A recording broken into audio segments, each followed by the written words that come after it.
تلخ سوالات، اذان سن کر نماز کی طرف نہ جائے۔ مسلمان اور کافر میں نماز ہی تو ایک فاصل ہے۔ ہم صحافی ہیں، ہمارا کام ہے بلا خوف و ہراس مذہبی اور سیاسی شخصیات سے سوالات کرنا اور ان کا مواقف عوام کے سامنے رکھنا۔ والد گھر میں ہوتے ہیں ان کے، لیکن وہاں جا کے وہ پیر و مرشد جو ہوتے ہیں ان کے ہاتھ چوم رہے، اگر وہ مسلمان نہ ہو تب بھی والدین کا احترام واجب ہے۔ جو شخصیت ہمارے ساتھ موجود ہیں وہ یقیناً پاکستان کا بہت بڑا نام ہے، اور اس کے ساتھ ساتھ وہ بہت بڑے انسان بھی ہیں۔ سعودی عرب جا کر قرآن پاک کی تجوید و قرات کا ورلڈ کمپٹیشن جج منتخب ہونے کا شرف بھی آپ کو حاصل ہے۔ آئیے آپ کی ملاقات کرواتے ہیں مولانا اشرف علی تھانوی کے نواسے اور جامعہ دارالعلوم الاسلامیہ کے پرنسپل مولانا قاری احمد میاں تھانوی صاحب سے۔ السلام علیکم۔ وعلیکم السلام۔ کیسے ہیں مولانا صاحب؟ ٹھیک ٹھاک ہے ماشاءاللہ۔ اچھا مولانا صاحب، سب سے پہلے تو یہ بتائیے گا، ماشاءاللہ یہ ادارہ ہے، جی جی، بہت بڑا ایک ادارہ ہے، دینی لحاظ سے بہت بڑا ایک ادارہ ہے، کب اس کی ابتدا ہوئی اور کب یہ وجود میں آیا اور کب سے آپ کے پاس اس کا صحیح۔ چارج ہے؟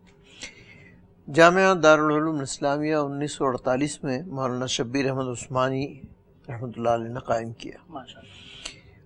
اور اس وقت سے الحمدللہ یہ قرآن پاک کی تعلیم و تعلم کا کام کر رہا ہے۔ بالکل۔ میں نے اسی ادارے کے اندر قرآن پاک حفظ کیا، اور 1983 میں اس ادارے کی سرپرستی حاصل ہوئی مولانا مالک کاندھلوی رحمۃ اللہ علیہ کو۔ تو مولانا مشرف علی تھانوی 1983 میں اس ادارے کو چلا رہے تھے۔ میں اس وقت مدینہ یونیورسٹی میں قرات کی اعلیٰ تعلیم حاصل کر رہا تھا، ماشاءاللہ۔ تو ان کا تقاضا ہوا کہ بھئی میں جیسے ہی مکمل کروں، تو 1985 میں یہاں آ گیا۔ جی بالکل۔ 1985 سے مولانا مشرف علی صاحب تھانوی اور میں، ہم دونوں نے مل کر اس مدرسے کا ایک نیا نظام بنایا۔ صحیح۔ ہمارے یہاں داخلے کے لیے بنیادی شرط یہ ہے کہ حافظ قرآن ہو ماشاءاللہ۔ اور 5ویں پاس ہو۔ ٹھیک ہے، بالکل۔ تو وہ 5ویں پاس طالب علم کو ہم لیتے اور اس کو پھر ہم درس نظامی بھی پڑھاتے اور قرات بھی پڑھاتے، اور مکمل جو 8 سالہ نصاب وفاق المدارس کا ہے وہ مکمل کراتے، اور اس کے بعد ایک وقت میں وہ قاری اور عالم بنتا۔ اس کے بعد اللہ تعالیٰ نے ہمیں یہ توفیق عطا فرمائی کہ ہم نے اس ادارے کو لاہور بورڈ سے رجسٹرڈ کرا لیا۔ ماشاءاللہ۔ تو اب ہمارے طلباء جو ہیں وہ ریگولر میٹرک اور ایف اے کا امتحان دے رہے ہیں۔ مولانا صاحب، اب آپ کو پتہ ہے کہ محرم جو ہے وہ شروع ہو گئے ہیں، پہلے تو ہمیں شروع میں یہ بتائیے گا، ہم طالب علموں کے لیے جن کو اتنا نہیں علم ہے، تو ہمیں محرموں میں کس طرح اپنی روٹین کو کس طرح رکھنا چاہیے؟ محرم الحرام کے یہ جو عشرہ محرم الحرام ہے، اور خاص طور پر 10 محرم جو ہے، وہ ہمارے دینی اعتبار سے بھی ایک اہم ترین یوم ہے۔ بالکل۔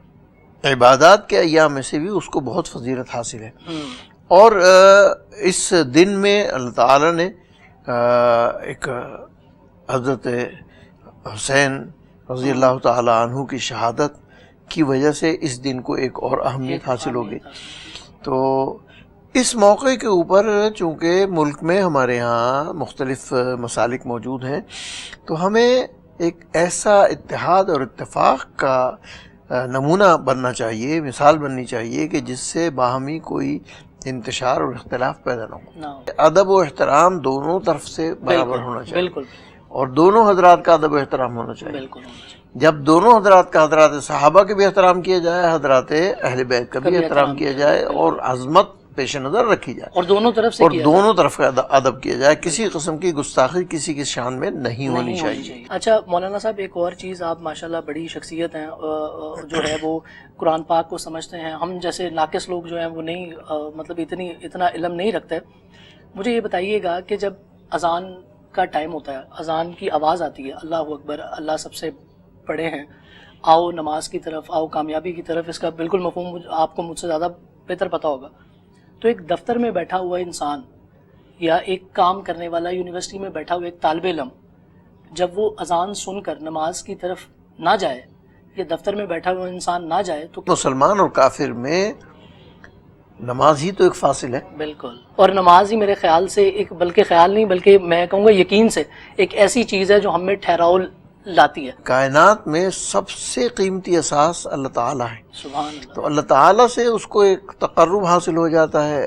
اللہ تعالیٰ سے بالکل یعنی کوئی فاصلہ نہیں ہوتا. بالکل بالکل. جب سجدے میں جاتا ہے وہ ایک سجدہ جسے تو گراں سمجھتا ہے سبحان اللہ. 1000 سجدوں سے دیتا ہے آدمی کو نجات. اولاد کے لیے اس کے والد کے پاؤں چومنا یا والد کا ہاتھ چومنا، والد کی اگر جوتوں پر مٹی ہے وہ کرنا صاف، وہ زیادہ روحانیت میں آئے گا. والدین کا احترام تو قرآن حکیم نے بار بار اس کا وبالوالدین احسانا وَاعْبُدُوا اللَّهَ وَلَا تُشْرِكُوا بِهِ شَيْئًا وَبِالْوَالِدَيْنِ إِحْسَانًا وَقَضَىٰ رَبُّكَ أَلَّا تَعْبُدُوا إِلَّا إِيَّاهُ وَبِالْوَالِدَيْنِ إِحْسَانًا. والدین کے ساتھ احسان اور حسن سلوک. یہاں تک قرآن حکیم نے کہا وَلَا تَقُل لَّهُمَا أُفٍّ وَلَا تَنْهَرْهُمَا، تم ان کے سامنے اف بھی مت کہو اور ان کو جھڑکنا تو بہت دور کی بات.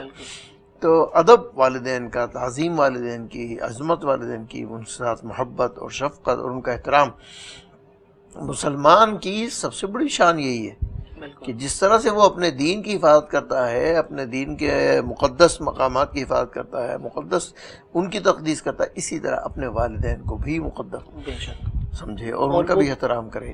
حتیٰ کہ قرآن حکیم نے تو یہاں تک کہا ہے کہ اگر وہ مسلمان نہ ہوں تب بھی والدین کا احترام واجب ہے. تو یہ سب چیزیں ہیں کہ والدین کے ساتھ تعظیم اور تقدیس کے ساتھ محبت سے، شفقت سے، احترام سے یہ ضروری ہے. اور اسی پیار بھرے میسج کے ساتھ، پیار بھری بات کے ساتھ اپنے ہوسٹ شرجیل حسن کو نئی بات کی پوری ٹیم کے ساتھ دیجیے اجازت. اللہ حافظ.